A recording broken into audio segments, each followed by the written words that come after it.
నమస్తే, welcome to the fourth estate. నేను Devulapalli Amar.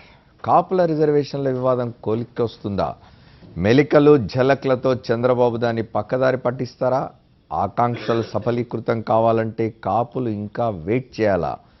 Cross రోడ్లో కాపులు ఇవాళ మన డిస్కషన్ టాపిక్. ఇందులో పాల్గొనేందుకు మనతో సీనియర్ పాత్రికేయులు అమర్నాథ్ ఉన్నారు, అట్లాగే వైఎస్ఆర్ కాంగ్రెస్ పార్టీ శాసనసభ్యులు ఆదిమూల సురేష్, రాజకీయ విశ్లేషకులు అమర్నాథ్ మనతో ఉన్నారు, అట్లాగే భారతీయ జనతా పార్టీ నాయకులు అద్దెపల్లి శ్రీధర్ జాయిన్ అవుతారు. బీసీ సంఘాల నేత గట్టు రామచంద్రరావు కూడా స్టూడియోలో మనతో ఈ చర్చలో పాల్గొంటారు. ఆంధ్రప్రదేశ్ బీసీ మహాజన సంఘం సీనియర్ న్యాయవాది వై కోటేశ్వరరావు గారు గుంటూరు నుంచి మనతో ఈ చర్చలో పాల్గొంటారు.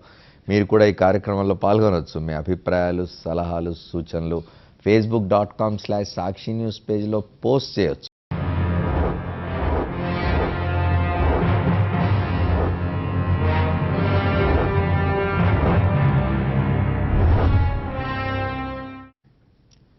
కాపులకు రిజర్వేషన్లు కల్పించడంలో ఆంధ్రప్రదేశ్ ముఖ్యమంత్రి చంద్రబాబు నాయుడుకు చిత్తశుద్ధి ఉందా? కాపుల రిజర్వేషన్ల చిచ్చు రగులుతున్న వేళ హఠాత్తుగా బీసీలు ఉద్యమించడం దేనికి సంకేతం? రాజకీయంగా తీవ్ర దుమారం రేపుతున్న కాపుల రిజర్వేషన్ అంశం ఇప్పుడు కొత్త మలుపు తిరుగుతోంది.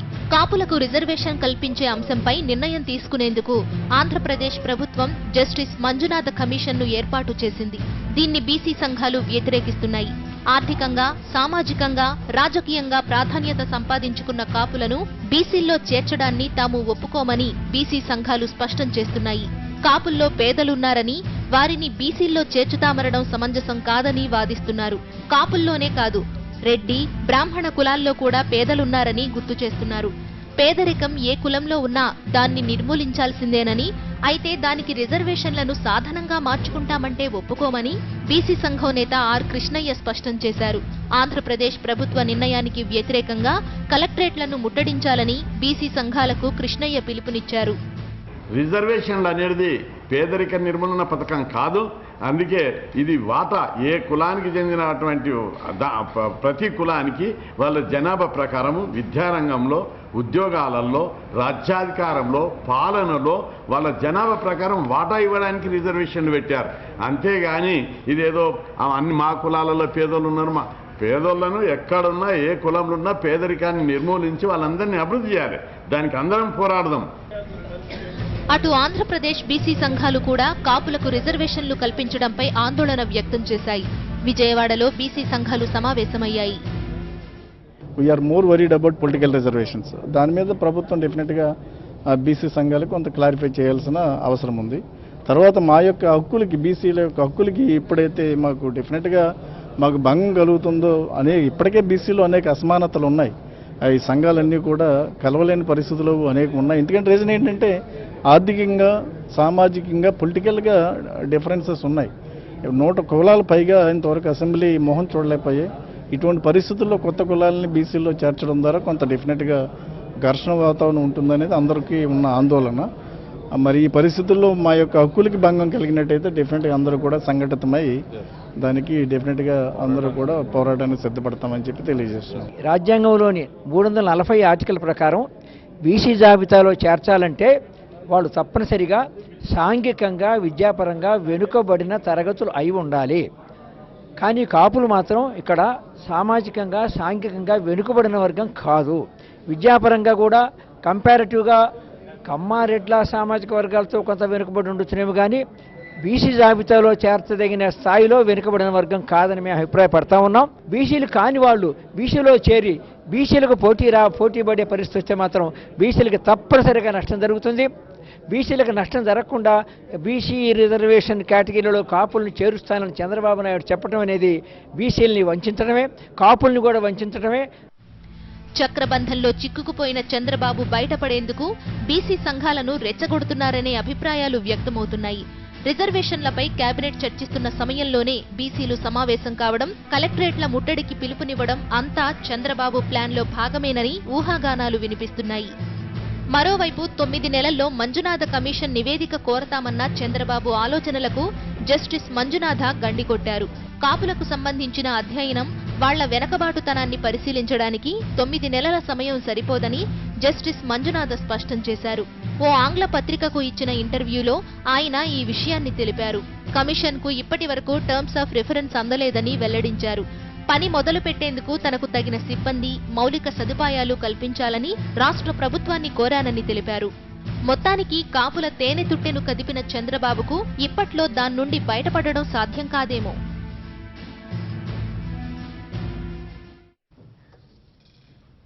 కాపులను బీసీలో చేర్చాలంటూ రిజర్వేషన్ల ఉద్యమం ప్రారంభం కాగానే బీసీలు కూడా బయలుదేరారు. కాపుల్ని బీసీలో చేర్చడానికి వీల్లేదని చెప్పి దాని గురించి మాట్లాడదాం.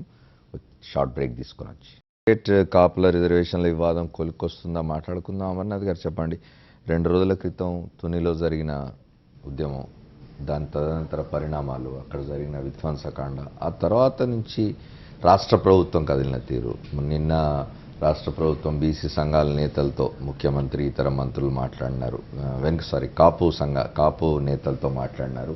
ఇవాళ రాష్ట్ర మంత్రివర్గం సమావేశమైంది. రాష్ట్ర మంత్రివర్గం సమావేశమైన తర్వాత ప్రకటించిన నిర్ణయాల్లో ఒకటి, వచ్చే బడ్జెట్ నుంచి 1000 కోట్లు ప్రతి సంవత్సరం ఇస్తామని చెప్పి, రెండవది 9 మాసాల లోపల కమిషన్ విచారణ పూర్తవుతుందని. కమిషన్ మొన్న జనవరి 18నే వేశారు, కానీ ఇప్పటివరకు ఇంకా టర్మ్స్ ఆఫ్ రెఫరెన్స్ ఇవ్వలేదు. మంజునాథ్ గారు ఇవాళ పత్రికకి ఇచ్చిన ఇంటర్వ్యూలో కూడా చెప్పారు, టర్మ్స్ ఆఫ్ రెఫరెన్స్ ఇవ్వలేదు, రెండోది స్టాఫ్ లేదు, 9 నెలల్లో అసాధ్యం అన్నారు. ఏం జరుగుతుంది అనిపిస్తుంది. ఇందులో పర్టికులర్గా చూడాల్సింది బీసీ సంఘాలు మాట్లాడుతున్న తీరు. ఇప్పుడు అది ముందు ఫస్ట్ ఆఫ్ ఆల్ రిజర్వేషన్లు ఇద్దామని అనుకున్నప్పుడే ముందు ఈ లీగల్ ఇంప్లికేషన్స్, దీనికి చేయవలసిన పని చేయాలి. ఆల్మోస్ట్ ఈ హామీ ఇచ్చి 2 సంవత్సరాలు అయింది. ఎన్నికలకు ముందు ఇచ్చారు. ఇప్పుడు అధికారంలోకి వచ్చి 25 నెలలు అయిపోయింది. ఇప్పుడు అప్పుడు విధి విధానాలు ఏం చేయాలి? ఆయనేమో చంద్రబాబు నాయుడే ఈజ్ నాట్ ఏ నావిస్. ఆయనకి కమిషన్లు ఎలా, ప్రభుత్వం ఎలా పనిచేస్తుంది, దాంట్లో చేయవలసిన పనులు ఏమిటి, ఒక కమిషన్ వేయాలంటే, ఒక రిజర్వేషన్స్ ఇవ్వాలంటే, దాని మీద 20 నెలలు ఆగి ఇప్పుడు కాపులు కాస్త ఉద్యమించడం మొదలు పెట్టాక 18న పోస్ట్ హేస్ట్గా, ఇంతకుముందు నుంచి చెప్తున్నారు ఏదో కమిషన్ వేస్తామని, కానీ మొన్న 18నే జస్ట్ బిఫోర్ వీరు ముందు ఒక వారం రోజుల ముందు కమిటీని వేస్తే దాని చిత్తశుద్ధిని ఎంతవరకు ఉందన్నది ప్రశ్నార్థకంగా మారుతుంది. అన్నిటికన్నా ముందు అసలు ఏది చేసినా అధికారంలోకి వచ్చే ముందు ఏదైతే మనం చెప్పామో అది చేయడానికి సాధ్యం కానప్పుడు మేము పొరపాటు చేసాము, మేము పొరపాటుని చెప్పాము అనే చిత్తశుద్ధినే ఉండాలి. డబ్బులు లేవు అని చెప్తున్నారు.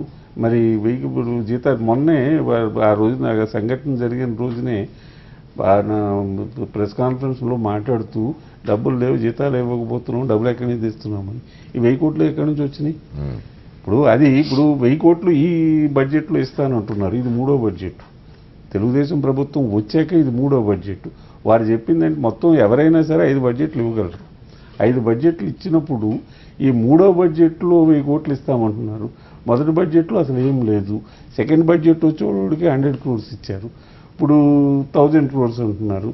ఈ మళ్ళీ ఇంకొక 2 బడ్జెట్లు ఆయన చేతిలో ఉంటాయి. 2 బడ్జెట్లు ఇంకో 2000 ఇచ్చినా ఆయన చెప్పిన దాంట్లో సగమే ఇవ్వడానికి అవకాశం ఉంటుంది. ఒకటి ఏమిటంటే బడ్జెట్లో కేటాయించడం ఒక ఎత్తు అయితే, దాన్ని రిలీజ్ చేయడము, దాన్ని స్పెండ్ చేయడము ఇంకొక ఎత్తు అవుతుంది. ఇప్పుడు 1,00,000 కోట్లు, 1,30,000 కోట్లు ఈ బడ్జెట్ అని చెప్తూ ఉంటున్నారు. కానీ ఎంత ఖర్చు పెడుతున్నారు అన్నది ప్రశ్నార్థకమే. దాని లెక్కలు వచ్చేటప్పటికి 2 సంవత్సరాలు పడుతుంది కనుక, యాక్చువల్స్ వచ్చేటప్పటికి మళ్ళీ బడ్జెట్లో వస్తాయి కనుక ఇది అందరూ మర్చిపోతున్నారు. దీని గురించి ఎవరు విశ్లేషణ చేయడానికి కూడా ఇది వరకైతే జర్నలిస్టులు వీటి మీద దృష్టిలో పెట్టేవారు. ఇప్పుడు ఈ 24 hours న్యూస్ ఛానల్స్ వచ్చాక ఇన్స్టెంట్ న్యూస్ వచ్చేటప్పటికి ఇవన్నీ మర్చిపోతున్నారు. అందుచేత ఈ politicians are getting away with it. దానికి అది ఉండాలి. ఇప్పుడు ఇంకొక సమస్య ఏమిటంటే బీసీలు మీద స్టేట్మెంట్లు ఇప్పిస్తారు అని ఆయన ప్రెస్ కాన్ఫరెన్స్లో చెప్పారు. ఇస్తారు రేపు. దానికేమో is giving a cue to BC leaders that మీరు కూడా మాట్లాడండి, లేకపోతే అన్యాయం అయిపోతుంది. వాళ్ళు ఆల్రెడీ క్యూ తీసుకున్నారు, మాట్లాడారు ఇవాళ. అదే ఆయన క్యూ ఇచ్చిన వెంటనే వాళ్ళు మాట్లాడడం మొదలు పెట్టారు. ఓకే. అంటే దీంట్లో ఆయనకి ఎంత చిత్తశుద్ధి ఉన్నది అన్నది దానికి అదొక నిదర్శనంగా చెప్తుంది. దాని గురించి కూడా మాట్లాడుకుందాం. మనతో ఆదిమూలపు సురేష్ ఉన్నారు, శాసనసభ్యులు వైఎస్ఆర్ కాంగ్రెస్ పార్టీ, అట్లాగే అద్దెపల్లి శ్రీధర్ జాయిన్ అయ్యారు, భారతీయ జనతా పార్టీ నాయకులు. వారితో కూడా మాట్లాడదాం. సురేష్ గారు చెప్పండి, ఇప్పుడు వారు అంటున్నట్టుగా ఇప్పుడు బీసీ సంఘాల నాయకులు వచ్చి మాట్లాడుతున్నారు. విజయవాడలో ఇవాళ బీసీ సంఘాల నాయకులు చాలా మాట్లాడినారు. వాళ్ళు చెప్పినారు అసలు కాపులు వెనుకబడి లేరు, సాంఘికంగా కానీ ఆర్థికంగా కానీ కాపులు వెనుకబడి లేరు అనేది మా అభిప్రాయం, మా విశ్వాసం అని చెప్తున్నారు. అట్లాగే బీసీ రిజర్వేషన్లు అనేవి పేదరిక నిర్మూలన పథకం కాదు, అందరిని తీసుకొచ్చి ఇందులో చేర్చేయడానికని బీసీ సంఘాల నాయకులు చెప్తున్నారు. ఒకవైపు విజయవాడలో బీసీ సంఘాల నాయకులు మాట్లాడుతున్నారు, బాగానే ఉంది. ఇంకోవైపు అధికార పార్టీ, ఆంధ్రప్రదేశ్లో అధికార పార్టీకి సంబంధించిన తెలుగుదేశం శాసనసభ్యులు తెలంగాణ నుంచి మాట్లాడుతున్నారు. కృష్ణయ్య గారు, మేము మొత్తం ఆంధ్రప్రదేశ్లో అన్ని జిల్లాల కలెక్టరేట్లను ముట్టడిస్తాం, ఎట్లా చేరుస్తారు కాపుల్ని బీసీల్లో అని చెప్పి ఆయన సవాల్ చేస్తున్నారు.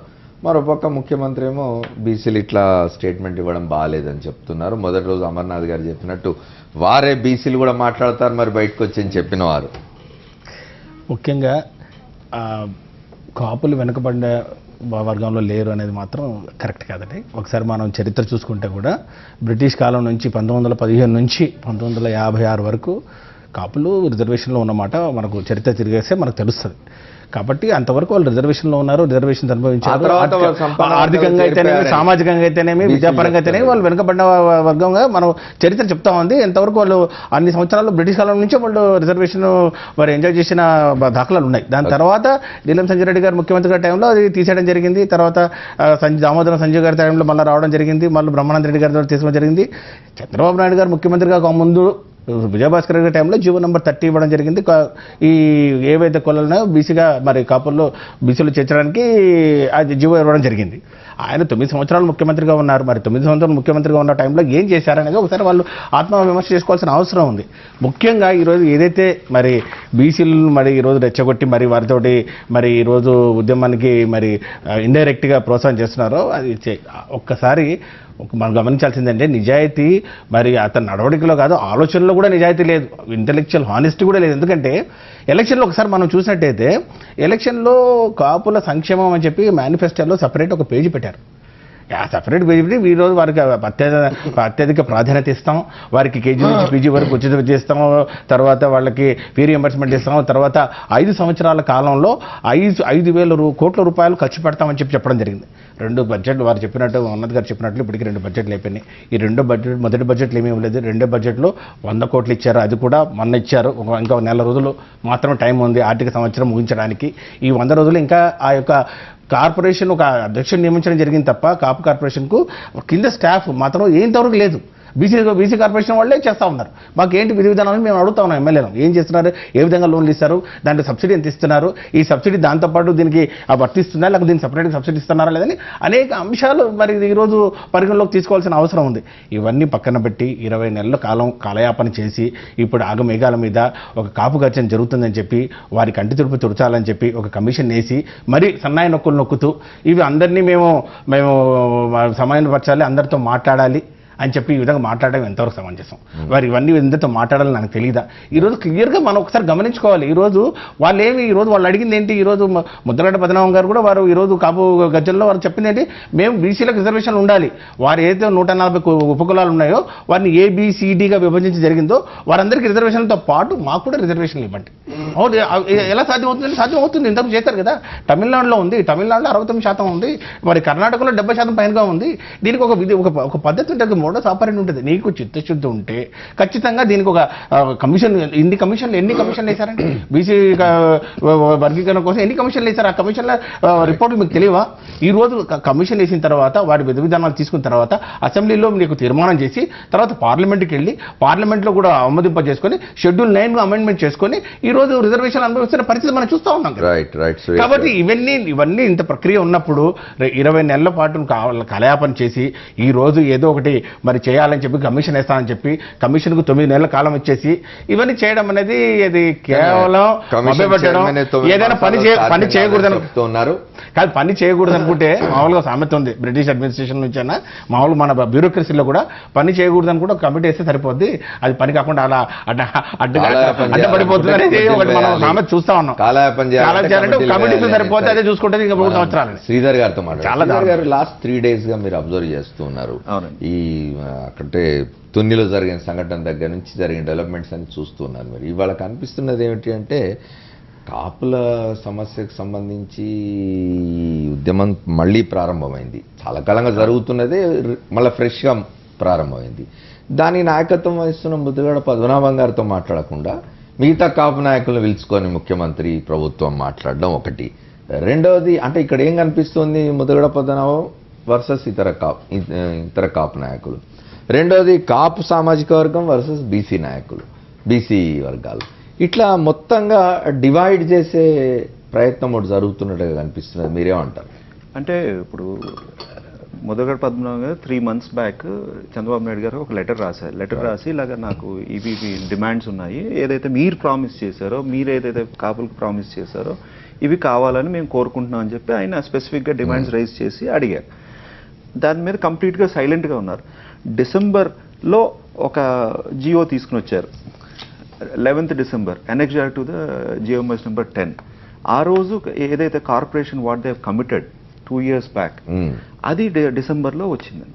అంటే ఉట్టి కార్పొరేషన్ డిసెంబర్లో క్రియేట్ చేశారంటే మొదటి 3 months బ్యాక్ నుంచి మూవ్మెంట్ వచ్చింది. అంటే అది అడిగారు, ఇది ఏదైనా గొడవ అవుతుంది, మనం ఏమీ చేయలేదు అనేది అప్పుడు రియలైజ్ చేశారు. ఇన్ డిసెంబర్ ఏమీ చేయకపోతే బాగోదు అని చెప్పి ఒక కార్పొరేషన్ క్రియేట్ చేశారు.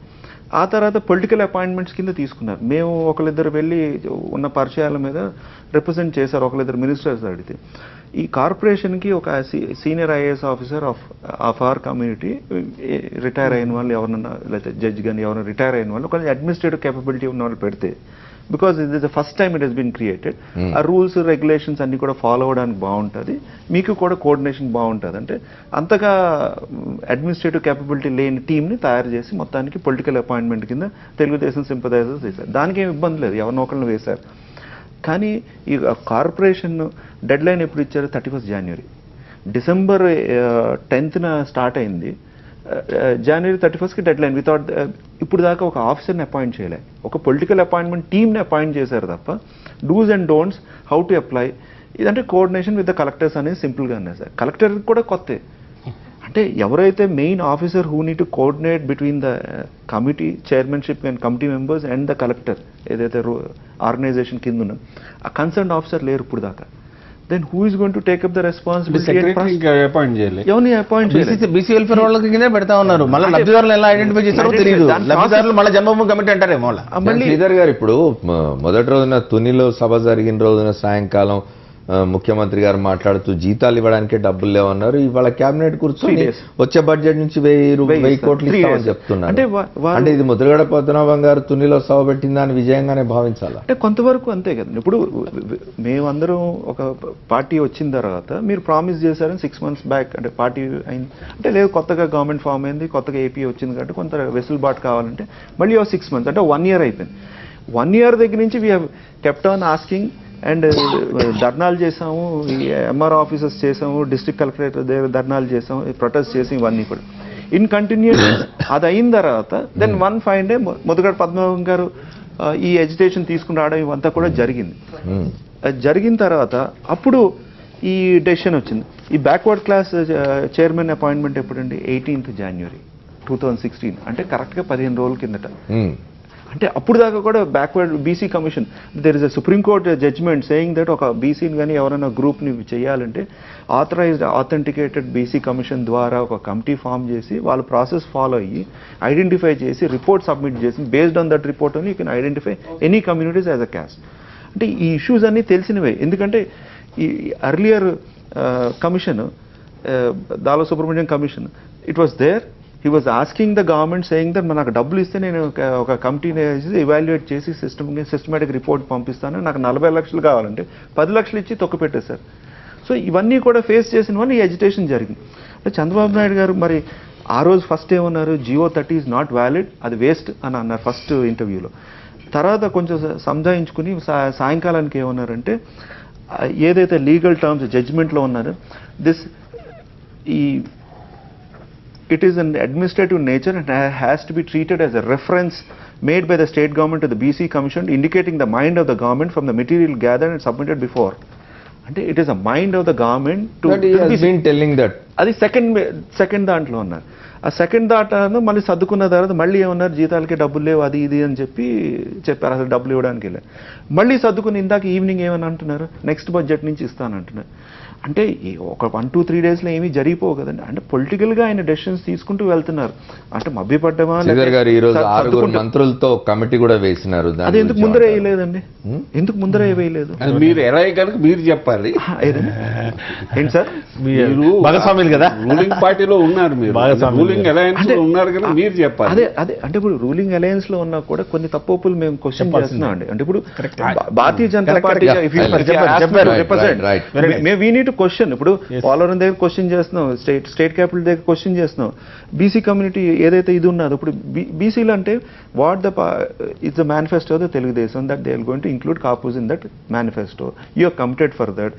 మాకు బాధ్యత ఉందా లేదా? Very Telugudesam MLA is saying no question, మేము మొత్తం అంతా ఆంధ్రప్రదేశ్ రాష్ట్రాన్ని దిగ్బంధం చేస్తాం, కలెక్టరేట్లను ముట్టడిస్తాం అంటున్నారు. ఎంత ఆశ్చర్యం అంటే కృష్ణయ్య గారు, నాకు తెలిసినప్పటి నుంచి ఆయనే ప్రెసిడెంట్. అక్కడ బీసీ సంఘంలో డెమోక్రసీ ఉందో లేదో నాకు ఎప్పటికీ అర్థం కాదు. అంటే ఆయన ఎప్పుడు శాశ్వతంగా ప్రెసిడెంటేనా? సరే, అది ఆంధ్రప్రదేశ్ తెలంగాణ విడిపోయిన తర్వాత అన్నా కూడా ఆంధ్రప్రదేశ్కి ఒక ప్రెసిడెంట్ ఉండడా? అంటే ఈయన తెలంగాణలో ఎమ్మెల్యే అయిన తర్వాత కూడా ఆయన సీఎం అవుదామని ఆశించిన తర్వాత కూడా ఆంధ్రప్రదేశ్ ఇంకో ప్రెసిడెంట్ పెట్టరు. అంటే ఆయన ఇక్కడి నుంచే రిమోట్ కంట్రోల్ తో కంటిన్యూ చేద్దాం. మాట్లాడి మళ్ళీ వస్తాను మీ దగ్గర. నేను రామచంద్రరావు గారు కూడా జాయిన్ అయినారు మనతో. గట్టు రామచంద్రరావు గారు, వారు బీసీ సంఘాల నాయకులు, వారితో కూడా మాట్లాడదాం. గుంటూరు నుంచి మనతో ఒక బీసీ మహాజన సంఘం సీనియర్ న్యాయవాది వై కోటేశ్వరరావు గారు కూడా జాయిన్ అయ్యారు, వారితో మాట్లాడారు. కోటేశ్వరరావు గారు చెప్పండి, ఇవాళ మళ్ళీ బీసీలంతా బయటకు వచ్చి కాపులకు రిజర్వేషన్లు ఇవ్వడానికి వీలు లేదు అంటున్నారు. ఎట్లా వీలు లేదు అంటారు? మీ రిజర్వేషన్లు మీకు ఉండాలి, అదనంగా ఎవరికైనా రిజర్వేషన్లు ఇస్తే మీకు అభ్యంతరం ఉండడం ఏంటి? ఇక్కడ కాపుల రిజర్వేషను ప్రభుత్వ నిర్ణయాలు మాత్రమే సంబంధించిన విషయం అయితే బీసీల ప్రమేయం కొంచెం తక్కువగా ఉండొచ్చు. ఓకే, కానీ కాపులు కోరుతున్నది ఏమిటంటే రిజర్వేషన్లు మాత్రమే కాదు, బీసీల్లో చేర్చి రిజర్వేషన్లు అడుగుతున్నారు. బీసీల్లో చేర్చి రిజర్వేషన్లు అడగకుండా ఉంటే బీసీలు ఈ రకమైన వైఖరి తీసుకోవాల్సిన అవసరం ఉండేది కాదు. బీసీలో చేరిస్తే మీకేమిటి అభ్యంతరం? 2015 సంబంధించినటువంటి 2015కు సంబంధించిన జీవో గురించి మన కాపు సోదరులు మాట్లాడుతున్నారు. ఆ జీవో ఏమిటంటే కమ్యూనల్ జీవో. అది కమ్యూనల్ జీవో అంటే అన్ని సామాజిక వర్గాలు కూడా ఒక రకమైనటువంటి దామాషా ప్రకారం వాళ్ళు ఆనాడున్న ప్రభుత్వం, మద్రాసు ప్రభుత్వం ఆలోచించి అన్ని సామాజిక వర్గాలకి రిజర్వేషన్లు కల్పించింది. అది ఇవాళ రాజ్యాంగం అమల్లోకి వచ్చిన తర్వాత ఆర్టికల్ 340 రంగంలోకి వచ్చింది, ఆర్టికల్ 15 రంగంలోకి వచ్చింది, ఆర్టికల్ 16 రంగంలోకి వచ్చింది. వచ్చిన తర్వాత బీసీలో ఎవరిని చేర్చాలన్నప్పుడు socially and educationally backward classes మాత్రమే బీసీలో చేర్చేటటువంటి అర్హత పొందుతారు. ఇది స్పష్టమైన అంశం. ఇదే విషయాన్ని మండల కమిషన్ కానీ ఇంకా అనేక కమిషన్లు కానీ, మండల కమిషన్ సందర్భంగా సుప్రీంకోర్టు ఇచ్చినటువంటి ఇంద్రసాహిని కేసులో తీర్పు కానీ, లేదా బాలాజీ కేసు కానీ, వసంతకుమార్ కేసు కానీ, అనేక కేసుల్లో చాలా స్పష్టంగా socially and educationally backward classes అయినప్పుడు మాత్రమే బీసీ కేటగిరీలో చేర్చడానికి అర్హత పొందుతారు. ఇప్పుడు కాపు సోదరులు మాకు గతంలో ఉన్న రిజర్వేషన్ను అడిగితే గనక, కాపులుగా రిజర్వేషన్లు వాళ్ళు అడిగితే దానికి బీసీలు అభ్యంతరం చెప్పాల్సిన అవసరం లేదు, ఇబ్బంది లేదు, బీసీలకు నష్టం జరిగే అవకాశం అప్పుడు ఉండదు. కానీ ఇప్పుడు కాపు సోదరులు మమ్మల్ని బీసీలో చేర్చి మాకు బీసీ రిజర్వేషన్ ఇవ్వమని అడుగుతున్నారు కనుక ఆ అంశం బీసీలు తప్పనిసరిగా చర్చనీయాంశం చేయవలసి వస్తూ ఉంది. కోటేశ్వరరావు గారు నాదొక్క ప్రశ్న. అనేవి కోటేశ్వరరావు గారు ఆర్థిక అంశం కాదు. కోటేశ్వరరావు గారు నాదొక్క ప్రశ్న. వాళ్ళ తమిళనాడు తరహాలోనో కర్ణాటక తరహాలోనో బీసీ రిజర్వేషన్ల శాతం పెంచి బీసీల్లో కాపులను చేరిస్తే మీకేమిటి అభ్యంతరం? రిజర్వేషన్ శాతం పెంచాలని మేము అడుగుతున్నాం. 50% బీసీలకు ఇవ్వాలని, అటు చట్టసభలో ఇంకా రిజర్వేషన్స్ కల్పించలేదు కాబట్టి కల్పించాలని, విద్యా ఉద్యోగ రంగాల్లో కల్పించాలని మేము అడుగుతున్నాం. రిజర్వేషన్స్ పెంచడం అనేది మాకు 50% పెంచిన తర్వాత మా జనాభా దామాషా ప్రకారం ఎస్టీలకు ఏ విధంగా అయితే 15% ఇచ్చారో, ఎస్టీలకు ఏ విధంగా అయితే 6% ఇచ్చారో, బీసీలకు జనాభా దామాషా ప్రకారం 50% మాకు రిజర్వేషన్స్ ఇవ్వండి. మా రిజర్వేషన్స్ 50% ఇచ్చిన తర్వాత మిగిలిన దాంట్లో ఏ విధంగా పంచుకుంటారనేటటువంటిది అది కాపులు లేదా మిగతా సామాజిక వర్గాలు ఏ విధంగా పంచుకుంటారో అది దానికి సంబంధించిన విషయంగా ఉంటుంది. మాకు 50% మాకు 50% కల్పించకుండా. కోటేశ్వరరావు గారు మళ్ళీ వస్తాను మీ దగ్గరికి, మళ్ళీ వస్తాను. కాదు శ్రీధర్ గారు, మీరు ఒక మాట విన్నారా? ఇప్పుడు వారు ఏమంటున్నారంటే అసలు కాపులం కలపకుండానే మాకు 50% చేయండి అంటున్నారు. ఇవాళ ఒకటి మీరు చాలా గమనించాల్సిన విషయం ఏంటంటే, ఇవాళ విజయవాడలో సమావేశమైన బీసీ సంఘాల నాయకులంతా బయటకు వచ్చి మాట్లాడుతున్నప్పుడు చెప్పింది ఏమిటంటే, చాలా స్పష్టంగా చెప్పినారు ఏమిటంటే, మా గారు 140 పైగా కులాలున్నాయి ఈ బీసీల దీనిలో. ఇందులో చాలా కులాలు శాసనసభ ముఖం చూడలేదు ఇప్పటి వరకు. పొలిటికల్లీ నష్టం జరుగుతుంది కాబట్టి మేము దీన్ని అడ్డగిస్తున్నాం అనేది చాలా స్పష్టంగా బయటపడింది. Agreed sir. నేను ఇందాక indirectly was hitting at Krishnaiah garu అంటే, బీసీ సంఘానికి నువ్వు శాశ్వతం ప్రెసిడెంట్ అయినప్పుడు ఆంధ్రప్రదేశ్ తెలంగాణ డివైడ్ అయినప్పుడు more worried about political reservation మనకు లేవు కదా. నువ్వు బీసీ సంఘంలో ఏదైతే అందరూ కలిపి డెమోక్రటిక్గా ఉండవలసిన దాన్ని నువ్వు శాశ్వతం ప్రెసిడెంట్ అయ్యి నువ్వు ఆంధ్రప్రదేశ్లో ఒక శాసించడానికి అని క్వశ్చన్ చేసినప్పుడు ఇప్పుడు ఏ 3 వర్గాలు బీసీ కమ్యూనిటీ ఏదో 150 కమ్యూనిటీస్ క్యాస్ట్ ఉన్నాయండి. బీసీ 153 అంటారు కొంతమంది. ఆ 153లో 1 or 2, 3 డామినేట్ చేస్తున్నాయి కదండి. మరి మిగతా బీసీ కులాలన్నది ఏమవుతున్నది? అక్కడ కూడా క్వశ్చన్ ఉన్నది కదా. నేను ఇండైరెక్ట్గా హింట్ చేసింది ఏంటంటే, నువ్వే ఎందుకు శాశ్వతంగా ప్రెసిడెంట్ ఉండాలి, మిగతా వాళ్ళకి ఎందుకు ఛాన్స్ ఇవ్వట్లేదు, ఎందుకు రొటేషన్ ఉండట్లేదు? సరే తెలంగాణ వరకు వాట్ ఎవర్ ఇట్ ఈస్, ఆంధ్రాకి కొత్త ప్రెసిడెంట్ ఎందుకు ఉండట్లేదు, ఎందుకు కొత్త కమిటీలు ఫామ్ చేయట్లేదు? ఇప్పుడు వారు అడ్వకేట్ గారు మాట్లాడుతూ రిజర్వేషన్ పెంచితే నాకేం అభ్యంతరం లేదంటున్నారు. అంటే వారు మేము ఈ రోజులో కలపకుండా వాళ్ళకి ఏమైనా రిజర్వేషన్ తీసుకోండి అంటున్నారు. అంటే దట్ ఈస్ ఫైనల్ ఆస్పెక్ట్ అండి. వెదర్ పెద్ద ఆయన senior advocate, but what we are saying బీసీలతో సంబంధం లేకుండానే reservation additional percentage of reservation లోనే మాకు ఇవ్వమంటున్నాం. కలిపినా కూడా దీర్ఘకాలం కేటగరైజేషన్ ఉంది కదా, ఏబిసిడి ఉంది, కేటగరైజేషన్ ఉంటుందండి. ఇప్పుడు కేటగరైజేషన్ ఏదైతే ఉంటుందో వాళ్ళకి ఏం ఇబ్బంది ఉండదు. ఇప్పుడు వై మైనార్టీలకి రాజశేఖర రెడ్డి గారు ఏ విధంగా ఇవ్వగలిగారు? ప్రొటెస్ట్ ఉన్నది. లెట్ మీ గో టు గట్టు రామచంద్రరావు గారు. గట్టు రామచంద్రరావు గారు 2-3 ప్రశ్నలు అండి. ఒకటి నాకు ఒకటి అర్థం కాదు ఏమిటంటే, ఇంతకుముందు ఒక బీసీ నాయకుడు మాట్లాడుతూ విజయవాడలో సమావేశం తర్వాత we are more worried about political reservations అన్నారు. అదే 140-150 కులాల్లో చాలా కులాల వాళ్ళు అసలు ఇప్పటివరకు శాసనసభ ముఖం చూడలేదన్నారు. శాసనసభల్లో పార్లమెంట్లో బీసీలకు రిజర్వేషన్ లేవు. మీరు ఎట్లా పొలిటికల్ రిజర్వేషన్స్ మాకు దక్కకుండా పోతాయని బాధపడతారు బీసీలు, కాపుల్ని బీసీలో చేరిస్తే? ఒకటి. రెండవది, కృష్ణయ్య గారి దగ్గరికి వస్తే వారు అధికార పార్టీ శాసనసభ్యులుగా ఉన్నారు. వారు ఇవాళ మేము ఆంధ్రప్రదేశ్లో మొత్తం 13 జిల్లాల్లో కలెక్టరేట్లను ముట్టడిస్తాం, ఈ ప్రభుత్వాన్ని దిగ్బంధం చేస్తాం, కదలనివ్వమంటున్నారు. ఆంధ్రప్రదేశ్ గురించి మాట్లాడుతున్నారు. మీరు కర్ణాటక, తమిళనాడు గురించి చేయగలరా ఈ పని? పక్క రాష్ట్రం అది. 2 రకాలుగా చూడాలి సార్. ఒకటి ఇష్యూ ఏంటి అనేది, 2 ఇష్యూ మీద ఆర్ కృష్ణయ్య గారి పోరాటం ఏంటి అనేది 2 రకాల చర్చ నడుస్తుంది. ఒకటి ఇష్యూ ఏంటి అన్నప్పుడు ఖచ్చితంగా కాపుల్ని బీసీలో చేర్చాలని వాళ్ళ డిమాండ్ తప్ప మాకు వేరే రిజర్వేషన్ మాకు కూడా కావాలనే డిమాండ్ కాదు. బీసీలో మమ్మల్ని చేర్చండి. I think Sridhar must clarify. Let me Sridhar must clarify that. From the day one, అంటుంది కరెక్టేనా? కాదండి. From the day 1 what we are saying, BC కులాలకి ఉన్న రిజర్వేషన్ ని ప్రొటెక్ట్ చేస్తూ అదనంగా బీసీ రిజర్వేషన్ కావాలి. And the commit from Chandrababu Naidu is also the same thing. BC చెప్పింది కూడా అదే పని, మేనిఫెస్టోలో కూడా అదే చెప్పారు. ఇప్పుడు వైఎస్ఆర్ పార్టీ కూడా అదే అగ్రీ అయింది, టీడీపీ అదే అగ్రీ అయింది, బీజేపీ అదే అగ్రీ అయింది, ఇంచుమించు అన్ని పార్టీలు అదే అగ్రీ అయ్యారు. బీసీ కులాలని ప్రొటెక్ట్ చేస్తూ బీసీ సప్లై తీసుకుని వచ్చారు 6,600 కోట్లు. అవి ప్రొటెక్షన్ ఉన్నది. సో బీసీ అన్నారు కూడా రాంగ్ డైరెక్షన్, ఇట్లా రోడ్ల మీదకి రావడం బాగాలేదు, 6,600 కోట్లతో వాళ్ళకి బీసీ సప్లై అన్నారు.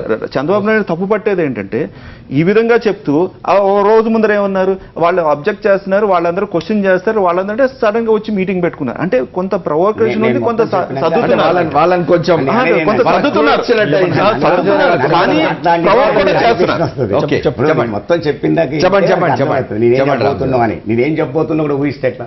నేను అనేది ఏంటంటే అసలు బీసీలో చేర్చాలనే పదవే లేకపోతే అసలు ఈ చర్చ ఎక్కడదండి? మేము కాపులుగా ఉన్నాం, మాకు కూడా రిజర్వేషన్ కావాలని కోరుకుంటే అసలు బీసీ చర్చ రాదుగా. బీసీ చర్చ ఎందుకు వస్తుంది? బీసీల్లో కలపండి అనే పదవే లేకపోతే మా కాపులకి సంఖ్య ఉంది, మాకు రిజర్వేషన్ వేరే కావాలని అడుగుంటే అదొక పద్ధతి. కానీ మమ్మల్ని బీసీలో కలపమనే పదం వాడటం ఒకటి. రెండోది ఏంటంటే మేనిఫెస్టోలో పెట్టింది ఏంటి? బీసీ పదం లేకుండా పెట్టారా? అసలు బీసీ అనే వరల్డ్ లేదా మేనిఫెస్టోలో పెట్టిన దాంట్లో? అసలు ఈ మొత్తం ఇన్సిడెంట్లో కాపుల్ని బీసీ అనే పదం లేకుండానే రిజర్వేషన్ అడుగుతున్నారు. మీరు క్లారిఫై చేయండి తమస్సుగా. నేను అనేది బీసీ అనే పదం మాకు సంబంధం లేదు, కాపులని మాకు రిజర్వేషన్ కావాలని కోరుతున్నాం అంటే అసలు దాని గురించి చర్చే రాదు. రామచంద్రరావు గారు, వెనుకబడిన తరగతుల జాబితాలో మీ కులాలు మాత్రమే ఉండాలనే పట్టుదల ఏమిటి? అది కూడా చెప్పదు. మీకు నష్టం జరగకుండా వేరే కులాలు చేర్చితే మీకేమిటి అభ్యంతరం? ఇంకొకటి చెప్తున్నా. అదే పాయింట్ ఏంటంటే, ఒకటి కాపుల్ని బీసీలో చేర్చాలనే పదం వచ్చింది. కాపుల్ని బీసీలో కాదు, ఎవరినైనా సరే ఒక కమ్యూనిటీలో బీసీలో చేర్చాలనుకున్నప్పుడు కొన్ని నామ్స్ ఉన్నాయి. దాని నామ్స్ ఏంటి? ఒక సామాజిక వర్గాన్ని ఒక వెనుకబడిన తరగతిలో చేర్చాలి అంటే ఆ సామాజిక వర్గ సంఖ్యకి విద్యలో కానీ, ఉద్యోగాల్లో కానీ, పొలిటికల్ ఆస్పెక్ట్లో కానీ ఆ సంఖ్యకు ఈ సంఖ్యకు మధ్యన కంపారిజన్ ఏది ఎక్కువగా ఉంది అంటే విద్యా అవకాశాల్లో కూడా ఆ సామాజిక వర్గ సంఖ్యని మించే అవకాశాలు ఉన్నా, లేదు ఉద్యోగాలు చేస్తున్న వాళ్ళల్లో కూడా ఆ సామాజిక వర్గ సంఖ్యకు మించిన అవకాశాలే ఉన్నా, పొలిటికల్గా కూడా ఆ సామాజిక వర్గ సంఖ్యకు మించిన అవకాశాలే మీకు కనపడుతున్నా ఇంకా దాన్ని బీసీలో కలపాల్సిన అవకాశం ఏర్పడదు. మాకు కులం అంటూ ఉంది కాబట్టి అందులో చేర్చండి అంటాం వేరు, మేము వెనకబడి ఉన్నాం కాబట్టి చేర్చండి అంటాం. మరి వారు అడుగుతున్నది అనే బలం ఉంది కాబట్టి ఎన్నికలు మిమ్మల్ని గెలిపించాం కాబట్టి చేర్చండి అనే పద్ధతి. నేను అనేది కొన్ని విద్యలో కానీ, ఉద్యోగాల్లో కానీ, ఇప్పుడున్న అసెంబ్లీ సంఖ్యలో కానీ, మీ పార్లమెంట్ సంఖ్యలో కానీ మీ సామాజిక వర్గానికి తక్కువగా ఎక్కడైనా ఉన్నాయా, ఉంటే ఆ లెక్కలు ఏంటి అనే విషయాన్ని చెప్పొచ్చు. ఏది బీసీలో చేర్చాలనే పదం వాడారు కాబట్టి. లేదు మా కులానికి వేరే రిజర్వేషన్ కావాలన్నా నేను భిన్నంగా పోను. మూడో విషయం కూడా ఏంటి అంటే బీసీలలో ఈ నామ్స్ కోసం ఇప్పుడే ఇదే గవర్నమెంట్ చేసింది ఏంటి, గతంలో ఒక ఫెడరేషన్ ఏర్పాటు చేశారు, కార్పొరేషన్ అని. ఆ కార్పొరేషన్ దేని అండర్లో రిజిస్ట్రేషన్ చేయించారు? బీసీ డిపార్ట్మెంట్లో రిజిస్ట్రేషన్ చేశారు. బీసీలకే సంబంధం లేనప్పుడు బీసీ డిపార్ట్మెంట్లో దాన్ని కార్పొరేషన్ రిజిస్ట్రేషన్ చేస్తారు. 100 కోట్లు కేటాయించిన కార్పొరేషన్ బీసీలకు సంబంధం లేదు అని మీరు అంటున్నారు. అటు ప్రభుత్వం కానీ, అధికార పక్షం కానీ డిమాండ్ చేస్తున్న ఒక మాట చెప్పండి, బీసీ అనేది ఏమన్నా బ్రహ్మ పదార్థం? కర్ణాటకలో రెడ్లు కూడా బీసీలో ఉన్నారు. అదే కదా తమిళనాడులో కమ్మ. మీకు విషయం చెప్తా, కాపుల్ని బీసీలో చేర్చాలంటే రాయలసీమ కాపులంటే రెడ్లే. కాపులంటే రాయలసీమలో రెడ్లే, బలిజలు కాదు. రాయలసీమలో కాపుల్ని చేర్చండి అంటే రెడ్లను చేర్చాలి. ఇప్పుడు రెడ్లని చేర్చమని డిమాండ్, బ్రాహ్మణులను చేర్చమని డిమాండ్, కాపుల్ని చేర్చమని డిమాండ్. మరి అందరూ చేర్చిన కదా రిజర్వేషన్లు ఎందుకు? నేను అనే పాయింట్ ఏంటంటే సామాజిక వర్గాన్ని ఒక దాంట్లో చేర్చాలనుకున్నప్పుడు ఈ నామ్స్ పనిచేస్తాయి. ఇంకోటి కూడా ఆర్ కృష్ణయ్య గారి విషయంలో కామెంట్ చేశాడు శ్రీధర్ గారిని, జవాబు చెప్పాలి. ఆర్ కృష్ణయ్య గారిని ఒక విమర్శ చేయొచ్చు. అదేంటి? ఆ మేనిఫెస్టోలో పెట్టినప్పుడు ఆ పార్టీలో ఉన్నావు, ఆ మేనిఫెస్టోని ప్రకటించినప్పుడు ఆ మేనిఫెస్టోలో ఉన్నారు, ఆ పార్టీ నుంచి ఎన్నికయ్యావు, నిన్నగాక మొన్న ఇద్దరు కలిసే తిరుగుతూ ఉన్నారు. మరి ఇదంతా ఏంటి అనేది ఒక డిమాండ్, అది విమర్శించవచ్చు. కానీ రెండోది ఏంటి, ఆయన ఆ సంఘానికి ఆల్ ఇండియా అధ్యక్షుడు. నువ్వు ఆంధ్రప్రదేశ్ గురించి ఎందుకు మాట్లాడుతున్నావు? ఆంధ్రప్రదేశ్ కమిటీ ఉన్నప్పటికీ కూడా అధ్యక్షుడిగా మాట్లాడతాడు. రామచంద్రరావు ఇక్కడ చేరి మాట్లాడినా కూడా నాకు దివాకర్ అనే ఒక అధ్యక్షుడు అక్కడ ఉన్నాడు కాబట్టి వాళ్ళు పోరాటాన్ని ఆల్ ఇండియా అధ్యక్షుడు ఎందుకు మాట్లాడుతున్నాను. మళ్ళీ వస్తాను నేను మీ దగ్గరికి, ఒక షార్ట్ బ్రేక్ తీసుకొని వద్దాం. అమర్నాథ్, మీరు రామచంద్రరావు గారు ఆర్గ్యుమెంట్ విన్నారు. రామచంద్రరావు గారు చెప్పింది ఇప్పుడు రిజర్వేషన్లు కల్పించాలి అంటే ఎవరికైనా సరే, ఏ సామాజిక వర్గానికైనా సరే వాళ్ళు బ్యాక్వర్డ్ అని ప్రూవ్ అయితేనే రిజర్వేషన్ కల్పించగలరు. ఎంచేదంటే ఇది ఇప్పుడు కాదు, గజేంద్ర రెడ్డి గారి జడ్జిమెంట్ను 1962లో వచ్చిన ఒక పేరు నాకు జ్ఞాపకం లేదు. అదో కేసు, ఒక మెడికల్ కాలేజీ కేసు. మెడికల్ కాలేజీలో ఉన్న సీట్లన్నీ కలిపితే 17 సీట్లు. అప్పుడు ఆ 17 సీట్లలో ఎక్కువ 74% బ్యాక్వర్డ్ క్లాసెస్కి ఇమ్మని వాళ్ళు తీర్మానం చేస్తే దాని మీద ఎవరు కోర్టుకు వెళ్ళారు. కోర్టుకు వెళ్ళినప్పుడు that was set a side. Gajendra Reddy గారు బెంచ్, చీఫ్ జస్టిస్ బెంచ్ అది, దాంట్లో గజేందర్ రెడ్డి గారు జడ్జిమెంట్ రాశారు. ఆయన అందరూ కన్కర్ అయ్యారు, ఆయన జడ్జిమెంట్ రాశారు. జడ్జిమెంట్ రాసిన దాంట్లో ఆ రోజున ఆయన చెప్పారు, ఇది రిజర్వేషన్ అది అప్రోప్రియేషన్ అంటే ఉన్నదాన్ని పంచడం. రైట్. ఆయన వాడిన పదం అది అప్రోప్రియేషన్, సోషల్ అప్రోప్రియేషన్. అది ఈ అప్రోప్రియేట్ చేసినప్పుడు ఎవరికైనా చేసినప్పుడు వాడికి అవసరం లేదు అని ప్రూవ్ చేయవలసిన అవసరం ఉంది. ఏ కమ్యూనిటీనైనా సరే మీరు రిజర్వేషన్ కల్పించగలుగుదలుచుకుంటే దాని మీద అధ్యయనం చేసి వాళ్ళు బ్యాక్వర్డో కాదో ముందు ప్రూవ్ చేసి బ్యాక్వర్డ్ అని డిక్లేర్ చేశాకనే మీరు రిజర్వేషన్ ఇవ్వగలరు. అందుచేత బీసీల్లో వీరిని చేర్చాలని అడగడం అన్నది వారికి వారి అడగడంలో వారి దాంట్లో తప్పు నాకేం కనపడడం లేదు. కానీ మీరు చెప్పవలసింది ఏంటంటే, బీసీలు చెప్పవలసింది ఏంటంటే, మా కిట్టీలో ఇంత ఉంది.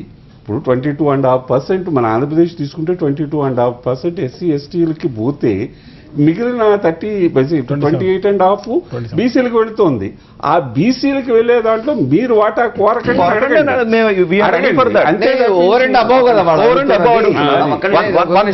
రామచంద్ర గారు మాట్లాడుతున్నారు, what is your sir? Same BC Krishnaya has challenged that 30 GO those days, and Balagowda అని చెప్పి గౌడ కమ్యూనిటీ తరఫున కూడా ఛాలెంజ్ చేశారు. Balagowda was MP. అండ్ వాళ్ళు ఛాలెంజ్ చేసిన తర్వాత ఫైనల్ ఆర్డర్ లో నిన్న వేరే ఛానల్ డిస్కస్ చేసినప్పుడు కృష్ణ గారు లేదా జియో కొట్టేశారు అన్నారు.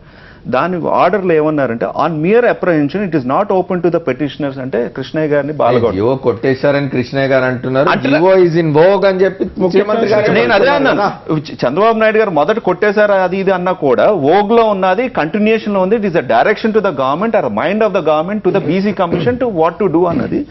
ఆ రోజు వీళ్ళ పెటిషన్ మీద mere apprehension of the petitioners అంటే కృష్ణ apprehensions మీద to challenge the validity of the GO apprehension మీద ఛాలెంజ్ చేయడానికి లేదు. will not interfere. Right. GO is upheld.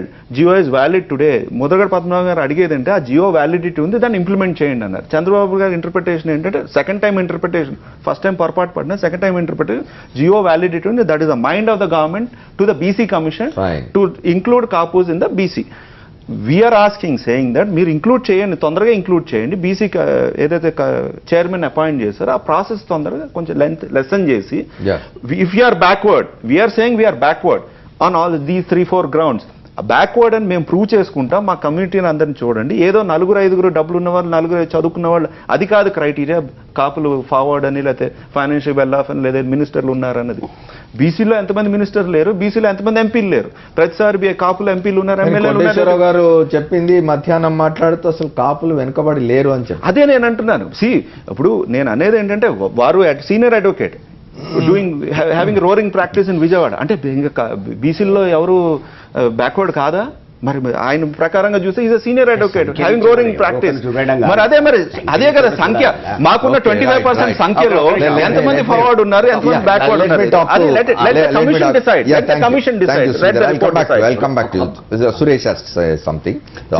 అన్న చెప్పినట్టు, రామన్న చెప్పినట్టు, కేవలం కాపుల్ని ఆర్థిక అంశాలను తీసుకొని వాళ్ళు అభివృద్ధి చెందారు కాబట్టి మీ పాయింట్ చెప్పే ముందు నేను ఒకటి అడుగుతాను మిమ్మల్ని. Don't you think the entire thing is being politicised, over politicised?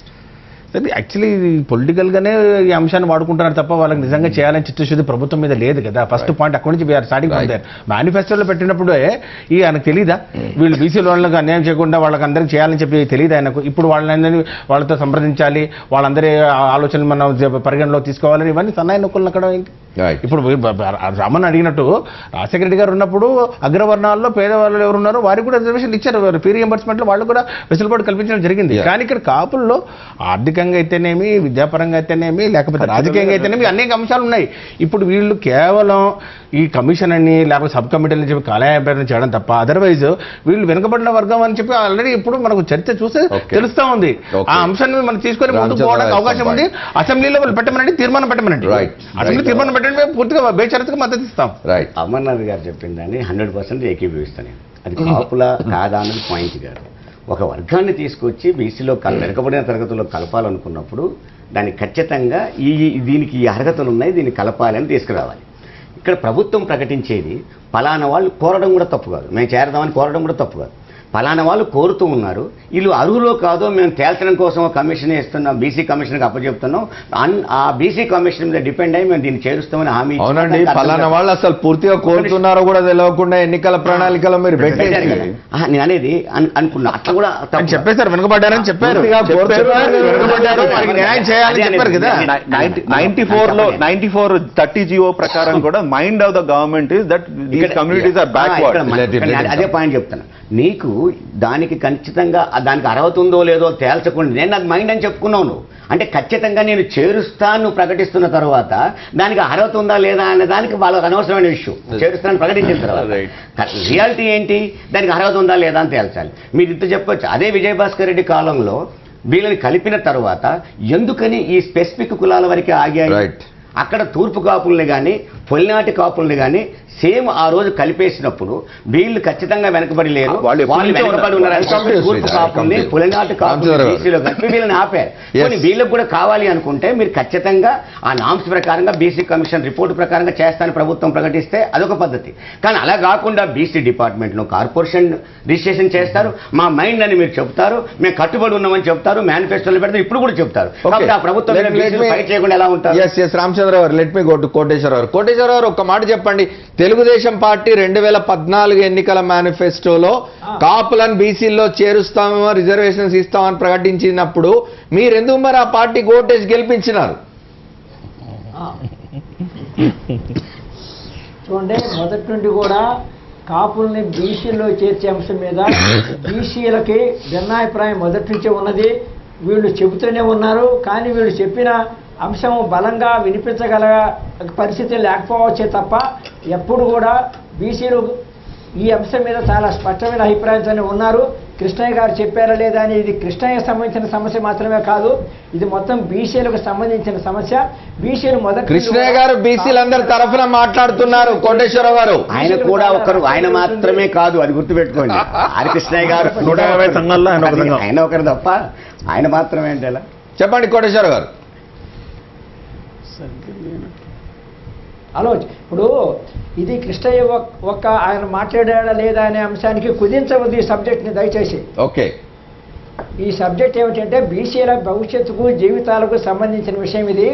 బీసీలకు నష్టం జరుగుతుందా లేదా, బీసీలకి విద్యా ఉద్యోగాల పరంగా నష్టం జరుగుతుందా లేదా, బీసీలకి సప్లాను ఆర్థిక సహకారాలు సంక్షేమ పథకాలు బడ్జెట్ కేటాయింపులు లోన్లు వగైరాలో నష్టం జరుగుతుందా లేదా, రాజకీయ అంశాల్లో రాజకీయ రిప్రజెంటేషన్స్లో నష్టం జరుగుతుందా లేదా, ఈ 3 కోణాల నుండి బీసీలకు జరిగే నష్టాన్ని గురించి లోతుగా పరిశీలించాలి. రైట్, థ్యాంక్ యూ అండి. Thank you sir. చెప్పండి Sridhar, you have anything to say about what Koteswararao గారు ఇస్తారు? కోటేశ్వరరావు అప్రిషియేట్ చేయండి. ఏ విధంగా నష్టం జరుగుతుందో మేము చాలా స్పష్టంగా వివరించగలుగుతాం. ఓకే, థ్యాంక్ యూ కోటేశ్వరరావు గారు. హలో చెప్పండి సార్.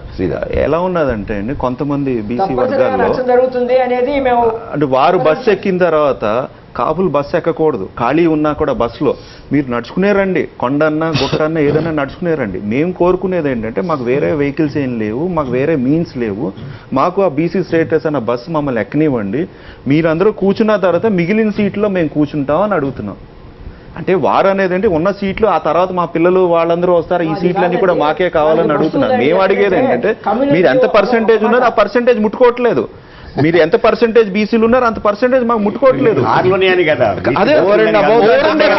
క్రియేట్ గా చేయమంటున్నాం, డబుల్ డెక్కర్ చేయమంటున్నాం, ఎక్స్ట్రా బీసీ స్టేటస్ తెమ్మంటున్నారంటే మీకు సొంత కార్లు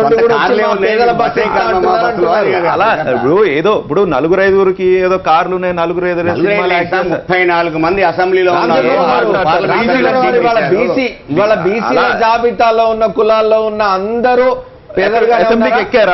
ఒక మాట కూడా చెప్తున్నాను సార్, అందరూ ఒక నిమిషం, రకరకాల రిజర్వేషన్లు సంపన్నులు అనుభవించడం లేదా? నేను ఇంకొక మాట కూడా చెప్తాను. అదే ఇక్కడ క్రిమిలేయర్ చర్చ ఉన్నప్పుడు వద్దన్నారు కదా.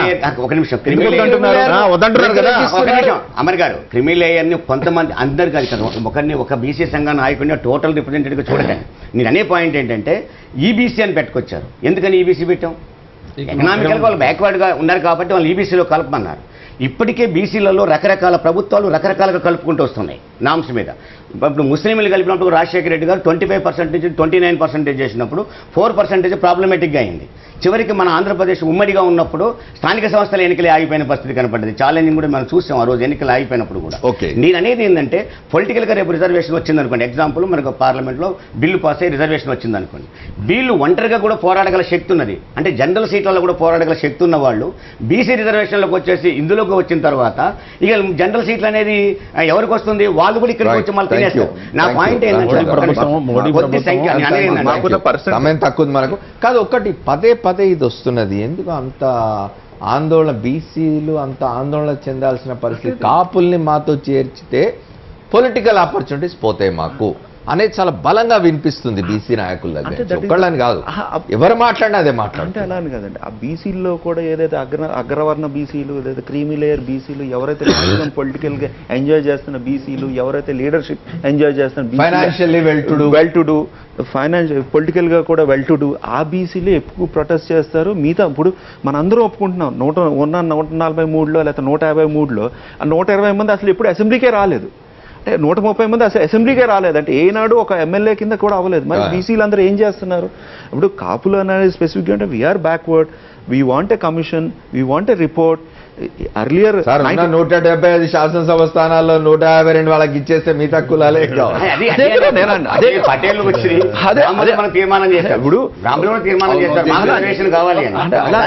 అది చెయ్యొచ్చండి. ఇప్పుడు 30 జీవోలో 94లో ఇచ్చిన GO how many years already left.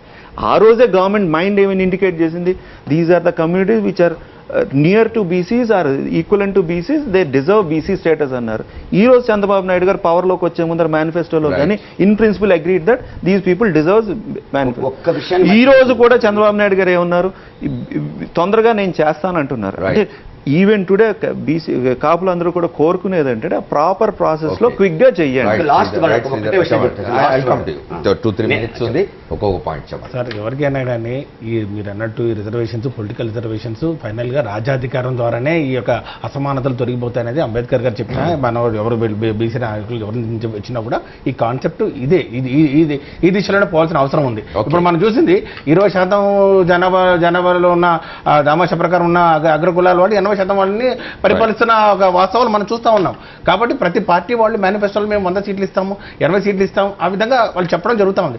అది పక్కన పెడితే ఈ రోజు ఏదైతే ఈ కాపు సామాజిక వర్గానికి 100 సీట్లు ఇస్తామన్నారు, వాళ్ళ మేనిఫెస్టో కూడా ఉంది, ఇవ్వలే. అదే చెప్తున్నాను, అది కేవలం రాజకీయానికి వాడుకోవడం తప్ప దేనికి పనికిరావట్లేదు. ఈ రోజు వాళ్ళు రాజకీయాన్ని, ఇది కూడా వాళ్ళు రాజకీయ అంశంగానే తీసుకుంటారు. ఇప్పుడు విజయభాస్కర్ రెడ్డి గారి కాలంలో వచ్చినప్పుడు ఖచ్చితంగా ఒక అధ్యయనం జరిగింది. అధ్యయనం జరిగి వీళ్ళు వెనకబడిన పరిస్థితుల్లో లేరు, వీళ్ళు వెనకబడ్డ వాళ్ళు ఫలానా వాళ్ళని బీసీలలో కలిపి వెనకబడిన వాళ్ళని ఆపారు. అది నేను చెప్పేది. 2 పాయింట్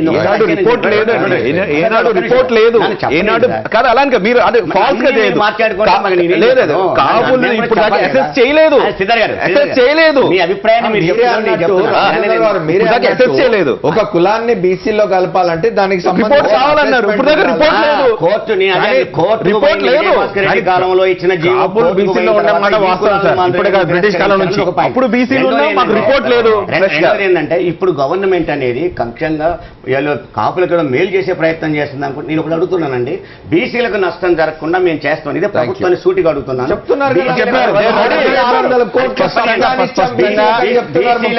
మేము కూడా వైఎస్ఆర్సీపీ కూడా మేము అడిగేది కూడా అదే చెప్తున్నా. మేము కూడా చెప్పేది వైఎస్ఆర్సీపీ జగన్ గారు కూడా చెప్పేది అదే. Sorry, our time is over. Finally Amarnath ఒక మాట చెప్పండి. ఇవాళ ముఖ్యమంత్రి గారు అయితే కేబినెట్ తర్వాత ప్రకటించినారో, మొన్నే జీతాలకే డబ్బులు లేవన్నారు, ఇప్పుడు రేపు బడ్జెట్లో 1000 కోట్లు పెడతామన్నారు, తర్వాత 9 మాసాల్లో కమిషన్ దీన్ని పూర్తి చేస్తామన్నారు. దానికి కాంట్రడిక్షన్ చైర్మన్ నుంచి వచ్చింది. ఎట్లా చూస్తున్నాను నేను అప్పటి నుంచి ఆలోచిస్తున్నది, మాట్లాడుతున్నది, this is being politicised. Absolutely it is being politicised. దానికి అసలు అంటే చిత్తశుద్ధి లేదనడానికి, చంద్రబాబు నాయుడికి సంబంధించి చిత్తశుద్ధి లేదనడానికి ఒకటే చాలు. 1994లో జీవో ఇష్యూ అయింది. రైట్. అప్పటి నుంచి ఇప్పటి వరకు ఆల్మోస్ట్ 20 ఇయర్స్ అయింది. 20 ఇయర్స్లో ఆయన 12 ఇయర్స్ ఆయన అధికారంలో ఉన్నారు. 95 నుంచి ఉన్నారు. 9 ఏళ్ళు అప్పుడు ఉన్నారు, ఇప్పుడు 2 ఏళ్ళు, 11 సంవత్సరాలు. ఆయన అంటే almost half of the time ఆయన ఇవాళ అందరినీ అడుగుతున్నారు మీరేం చేశారని. కానీ జీవో ఇచ్చిన వెంటనే ఆయనకి ఇప్పుడు జీవో 94లో ఇచ్చాక ఈ కాంగ్రెస్ ప్రభుత్వం ఎక్కువ కాలం లేదు, కొద్ది మాసాలే ఉంది. ఆ మాసాలలో ఏం చేయలేకపోయారు, వాళ్ళని బ్లేమ్ చేయడంలో పాయింట్ లేదు. ఆ తర్వాత నువ్వు 9 సంవత్సరాలు అధికారంలో ఉన్నావు, ఆ తర్వాత మళ్ళీ అధికారంలోకి వచ్చి ఆల్మోస్ట్ 2 years అవుతుంది. ఈ ఇంతకాలం ఉండి ఏమీ చెయ్యకుండా ఇవాళ నువ్వేం చేసావని ఆయన ప్రశ్నిస్తున్నారు అంటే ఎంత చిత్తశుద్ధి ఉందో దానివల్ల ప్రూవ్ అవుతుంది. థ్యాంక్ యూ అమర్నాథ్ గారు, శ్రీధర్ గారు, అట్లాగే సురేష్ గారు, రామచంద్రరావు గారు, కోటేశ్వరరావు గారికి కూడా గుంటూరు నుంచి చర్చలో పాల్గొన్నందుకు కృతజ్ఞతలు. ఏదేమైనా కాపుల రిజర్వేషన్ల వివాదం ఓ కొలిక్కి వస్తుందా అనే ఒక సందేహం అయితే కలుగుతున్నది. ఇవాళ హడావుడిగా రాష్ట్ర మంత్రివర్గ సమావేశం నిర్వహించి ముఖ్యమంత్రి గారు కొన్ని ప్రకటనలు చేసినారు. 6 మంత్రులతో కమిటీ వేస్తున్నట్టు, అట్లాగే వచ్చే బడ్జెట్ నుంచి 1000 కోట్ల రూపాయలు కేటాయిస్తాం మేము కాపుల సంక్షేమానికి అని చెప్తున్నారు. ఆ కార్పొరేషన్కి మంజునాథ ఎవరైతే ఈ కాపులను బీసీలో చేర్చడం కోసం వేసిన కమిషన్ చైర్మన్ ఉన్నారో వారు ఇప్పటివరకు పనే ప్రారంభం కాలేదు, సిబ్బంది లేరు, టర్మ్స్ ఆఫ్ రెఫరెన్స్ లేవని చెప్తున్నారు. ఇది ప్రభుత్వం చిత్తశుద్ధిని క్వశ్చన్ చేసే విధంగా ఉంది. ఇది వాళ్ళ 4th estate. రేపటి 4th estateలో మళ్ళీ కలుద్దాం. Stay tune to Sakshi. This is Amar signing off.